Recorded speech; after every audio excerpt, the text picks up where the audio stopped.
Now you notice the guys from Big Rock Trees behind me were enhancing that blind location, planting some hybrid willows, which are tree, and then silky willows, which are bush. And so don't mind them. They're doing some work. We might explain that a little bit, but I wanted to talk in this location about how we use elevation to our advantage when accessing stands. And it's not just accessing stands, it's hiding switchgrass and food plots too, and using switchgrass to enhance that screening effect with the hill system. So we have a lot of stands, and this one's included this blind area where it goes downhill. I would say it drops down 6-7 feet in elevation. Behind Dylan and towards the food plot, which starts about 20-30 yards away, there's another bank of switchgrass. So, and then the food plot. The food plot still continues up, and there's a slow roll in it all the way in the back. And we'll see if Dylan can just pan around. It might be hard to see, but you can see with this food plot, it looks like it only goes about 100 yards, but it's actually about 300 yards long. It's a long strip. So it goes up and then over. When we're in the redneck, we're high enough to see down in there, but we can't see that food plot until we get in and look out the window. We could almost use a 15-foot stand in this area instead of a 10, but that 10 gets us right in that perfect balance where we're not exposing ourselves and walking up the ladder and letting the deer see us that are out in the food plot. We have a lot of stands we access that way. We have the stand down there low, so we can climb up to the vantage point and watch the food plot where we're hunting in this location, and then we can watch this power line crossing that's right down here. Elevation is critical, height of the stand, because it allows us to see into those areas, but most importantly, it allows us to get in and out of that blind without spooking deer, because once we drop down a couple steps, those deer can't see us coming up and down that location. We do this to tree stands, and I'll just use one example right over here. We've talked about it's a ridge top stand location. That's an area that, because of the elevation, we can access to that. It's about 100 yards off a main food plot. There's a lot of deer activity, but we can drop down low before that location, before the food plot, use the steep terrain, come around in the morning, go straight up to the stand, and we're really not exposing ourselves to that entire top until we get at the stand. The stand is full of red cedar. It's very thick around there. We have switchgrass planted along the top. I'm going to be hinge cutting that area this week so that we can further enhance that bedding area. And so we're planting the switchgrass, hinge cuts, and that top, and we ground it out so that we can get good cover up there, and we're accessing the back side of it. We're using that elevation to do so. Now, if it was flat, we could do that, but if it was flat, we really have to practice a lot of screening, because we have those deer on the food plot, we'd be at the same level coming in. And it's not just them seeing us. It's either easier for them to hear us and certainly smell us if we're not using that elevation. For example, the thermals are always rising in the morning. So if that scent's rising up and away from the deer, we can also blow that scent off a flat over the deer down below with elevation change. So that elevation is a huge advantage. Not to mention, just as a side note about elevation defines where deer not only use, but where they don't use. A lot of steep areas, steep terrain, steep climbs up or descents down through steep ditches, they just don't use. So you can take a very elevated area with lots of topography changes and say, okay, the deer are not going to be here, but they're definitely going to be here. So it really evens out exactly where they're coming from. And again, that allows us to access, whether it's a stand like that on the backside of a bedding, food sources where you can get up into a stand or blind like this one and just see over the horizon to watch that location, whether it's a small water hole we have right here, which we do have, that's within bow shot of the blind, or this food plot right here. Now, another way we use this elevation change to hide ourselves and hide deer.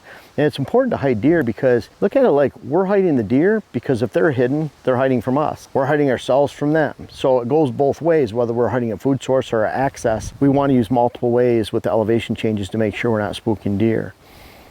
When we have switchgrass in this area, we have switchgrass growing here. I'm standing on switchgrass. It doesn't take a lot of switchgrass height or screening height. We don't need a wall of conifers here. In fact, it would inhibit our view. We don't need miscanthus grass here. It'd be too tall, be too labor intensive to plant. But we have switchgrass right here that's growing almost to the truck. We have our axis right here. Then you can see the dead strip where switchgrass will be. I've already sprayed it with simazine, sprayed it with 2,4-D and Roundup. Switch was applied during frost seeding time, so that switch will be coming in soon. And then we already have established switch right up here, right in front of the food plot. Kind of see that. You can see all those little yellow sprigs up there. That's where the switchgrass currently is. So we're going to get a good stand right there. I'm trying to keep the wind at my back. Always windy around here, and so we're trying to keep that out of the mic. So we're using the elevation change and just a little bit of switch in a case like this. The switch we're not putting down in the valley here to hide are the only switch we have. Once we have switch, that's why the first switch went right up here at the edge of the food plot, because that rise continues up and then it flattens out. That allows us to have 3 or 4 feet of switchgrass there and hide our complete approach in and out of the stand. As that switch gets to 6, 7 feet tall out here, then the deer that are on that plot will look back and this blind will be on top of the switch, probably still in the switch because of the angle they're looking up and because we're accessing low into that stand and looking up over a rise to hunt. That might even be a ridge top where you're going into a stand location. Your ladder might actually be several feet below the ridge, and then as you climb up, you look across the ridge, you use a tree as access and screening to get in and out of that blind without spooking deer, and then you step into the stand and you can watch and look at your shot. There's a lot of stand locations around here and a lot of bucks I've killed in the past where I've actually been shooting uphill to that deer out of my stand from a seated position. I didn't want to move, you're at eye level, but pretty easy to do, to shoot either level or uphill, and we're actually starting below that ridge so that we're not exposing ourselves and getting on top of that ridge. Again, we can use a very small amount of switchgrass here to hide everything behind because we're putting the switchgrass on that crest right here, and we don't need a lot to make sure that we hide the deer, even if it flattens out behind there. So we're walking in from here, we have the switchgrass right here, we have the blind started right down here so we can look over the switchgrass. Makes it so the switchgrass is making sure we can't be seen from the food plot, even at ground level, even if deer are right here on the end of the food. Then we're climbing up and looking over.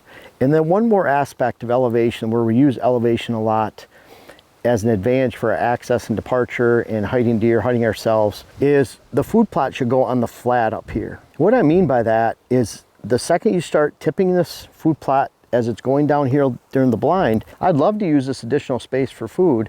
The problem is that it's tipped towards our access. So it's one thing if you're planting food plot on this flat up here, it's slightly going downhill, but as soon as it starts to break and go over and you're accessing right here, then all the way back here, you can see that food.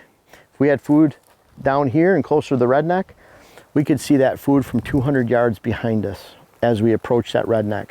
So we're keeping the food on the flat up here, and that's a lot of times how you can hide food plots. I've had many food plots, client properties, where you have an access in and out to their cabin, and we're literally hiding a food plot 30, 40 yards away from the driveway, but it's up on that flat behind some switchgrass, and you have to actually climb up partway, get into a stand and look over the switchgrass. The deer have no clue that you're even coming in to watch them because it's hidden on that flat. If we tipped it over that hill towards the driveway, now the deer that are in that food plot are exposed to not only our access, but the constant car traffic going back and forth, and that could create a pretty good situation where you're spooking deer and keeping them nocturnal. We even use the elevation on the food plots around our house out there where we have a little bit of a bank that comes down, so when we're sitting in the house, we literally have to go upstairs into the bedrooms and look down across the land to see in those food plots, because at ground level, we have switchgrass, corn, elevation change, where those deer are really hidden. We also screened the outside, doing the same thing with silky willows, switchgrass, so that people even have a hard time seeing in from the road. And that's where the silky willows and hybrid willows come in from Tom and Seth over there from Big Rock Trees. And what we're doing is we're putting 2 hybrid willows right on the corner of the redneck, so they'll actually grow up into the redneck. We'll cut them, they'll grow on the outside, and then we have silky willows, which are shrubs, growing on the inside. The reason we're hiding them in the inside of those legs, because deer like to munch on them, the hybrid willows. They don't on the silky willows, so we're further hiding those hybrid willows on the inside of the legs, so deer have to actually get inside the metal in that frame, which they're less likely to do to eat them. And then we'll have those silky willows on the outside, which are shrubs. Those shrubs will go 8-10 feet tall, and they have a footprint of about 8 feet wide. Just one single row will be 8 feet wide, 8, 10, 12 feet tall. And then the hybrid willows can grow to 20, 30 feet tall, multiple branches. If you cut them, you get even more branches. So we plan to cut those. Once they get up to the windows, we'll cut them in that growing season in the spring, that next growing season, and then they'll explode up around that redneck and give us a ball of brush. Why are we doing that? Because not only are we using elevation change, hiding to access the stand and keep our profile low, we're also using the switchgrass so that we only need a few feet to hide every deer that are feeding on the food plot behind us.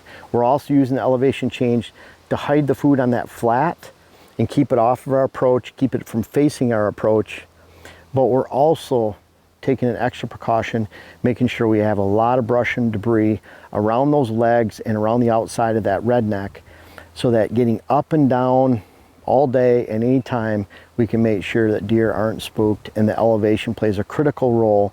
And you have to do that when it comes to hunting these blinds. And we even have a bow shot right down here. We're able to watch deer, bucks, does move back and forth. We didn't have one of the shooters in there when we were hunting this location. Venti happened to cross the power line right back there at 50 yards. It's too far for a shot. Elevation, screening, it has to be used when you're accessing stands. When you're using switchgrass, making sure that you're hitting it on that break where you can get the most effective screen with just 2 or 3 feet of screen when you have these elevation changes, and also hiding those food plots, because it's all about hiding those food plots on the deer. Again, I refer to that food plot's the most important sanctuary on your property.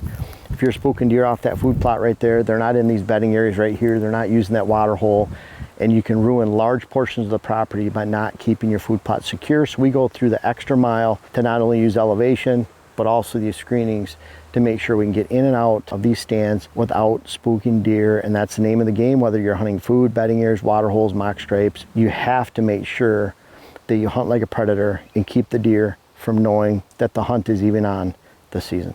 Now I'm excited again this year to host our Camp Kicking Bear charity event. Last year we did it in June, and it was a big success. We were able to raise over $21,000 for Camp Kicking Bear.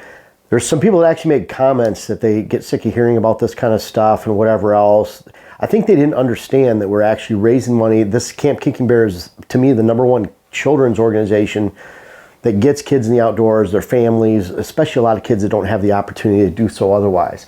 June 11th, I'll have more details coming out about this, but you can email us for early registration. June 11th, it'd be midday, you know, like 11 to 4 type thing, 10 to 5, 10 to 4. What I do is there's 50 people that register for this. We give that all to Camp Kicking Bear. Well, it's a habitat day. We go out for a couple hours on the property and I show you some strategies that you can take home to your own land. Number 3, we have a hunt raffle for 100 people. The registration for 50 people is $300. That gets you in the door to actually see the property and the land. $100 gets you in a hunt raffle times 100 people. We had Leo from Lower Michigan had a hunt last year, many memories, end of September for a couple days. Number 4, lots of door prizes, Matthews bows, blinds. I mean, there's all kinds of stuff that we give away, really good stuff for you too. Kids are free. I think we had about 25, 30 kids last year. All proceeds, again, go to Kicking Bear. Every dollar, every dime we raise goes to Kicking Bear. We'll have some other auction. Last year, Chris B came. We might have Kevin Smith, retired Major League Baseball player. I hear that Gary Suter, he's a NHL Hall of Famer. He might show up too. So there's some chance to meet there. And then, of course, Ray Howell. He was here last year. He delivered his testimony. It was an awesome, inspirational talk that he gave to everyone. Hope to see you there. Look for further details on the site and then the description for the video.